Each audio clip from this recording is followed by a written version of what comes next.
North বেঙ্গলের প্রাকৃতিক সৌন্দর্য উপভোগ করতে পায়ে হেঁটে প্রায় 20 থেকে 22 কিলোমিটার পথ অতিক্রম করতেও আমরা রাজি। হ্যাঁ, আর এটার জন্যই আমরা বেছে নিই সাপ্তাহিক যে কোনো একটা ছুটির দিন অথবা যে কোনো এক রবিবারকে। চা বাগান আর চা বাগান। সেদিন রবিবার বিকেলে আমি আর আমার এক সহকর্মী ঠিক করি দুজনে একটু হাঁটতে বেরোবো, তাতে আমাদের এক্সারসাইজও হবে এবং চা বাগানও দেখা হবে। কারণ আমি যে হোমস্টেতে থাকি সেখানে বেলকুনি থেকেই পাহাড় দেখতে পাই, আর 100 মিটার দূরত্বে এগোলেই চা বাগান দেখতে পাই।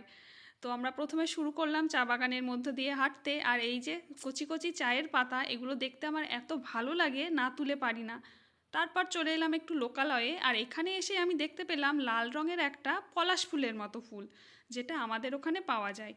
একটা ফুল পড়েছিল নিচে, আমি যেই কুড়োতে গেছি, ওমা অমনি ছোট্ট একটা বাচ্চা মেয়ে এসে আমার হাতে এক গুচ্ছ ফুল ধরিয়ে দিল। এটাই হয়তো নর্থ বেঙ্গলের মানুষের সরলতা। তারপর ওই দূরে পাহাড়কে হ্যালো হাই করে ছুটতে ছুটতে এসেছি ট্রেনটা ধরবো বলে। ও বাবা, ট্রেনটা দেখে আমাকে না নিয়েই চলে গেল। স্টেশনের কাছাকাছি এসেই ভুট্টা পোড়া হাতে নিয়ে খেতে খেতে পোস্ট অফিস বলে লেখা দেখতে পেলাম। সঙ্গে সঙ্গে খুঁজতে শুরু করলাম এখানে পোস্ট অফিস কোথায় আছে। ও বাবা, দেখে তো পুরো চমকে গেছি, জাস্ট অসাধারণ। তুমি ভাবো, এই হচ্ছে একটা পোস্ট অফিস,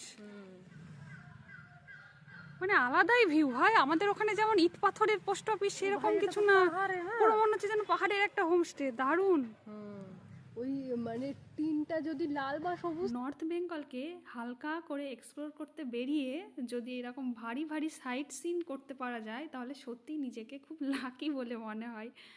যাই হোক, লাইফের 5টা বছর আমার কেটেছে ওই ডিপার্টমেন্টেই, ফিলিং নস্টালজিক। তো তারপরে আমরা গেছিলাম একটা মন্দিরে, যেটা 1958 সালের, বহু পুরনো। এই মন্দিরে প্রণাম সেরেই আমরা ফিরছিলাম বাড়ির পথে। বাড়ি ফেরার সময় চিকেনের দোকান দেখতে পেয়েই ওখানে আমি দাঁড়িয়ে যাই, কিনে আনি বেশ কিছু চিকেন। বাড়ি এসে নর্মাল যেমন রান্না হয়, পেঁয়াজ রসুন লঙ্কা আদা এই সমস্ত কেটে বেছে ধুয়ে চাপিয়ে দিই চিকেনটা। তারপর চিকেন কষা আর গরম গরম ধোয়া ওঠা ভাত, সঙ্গে ছিল গন্ধরাজ লেবু। ব্যাস এই দিয়েই সেরে ফেলি ডিনার। টাটা।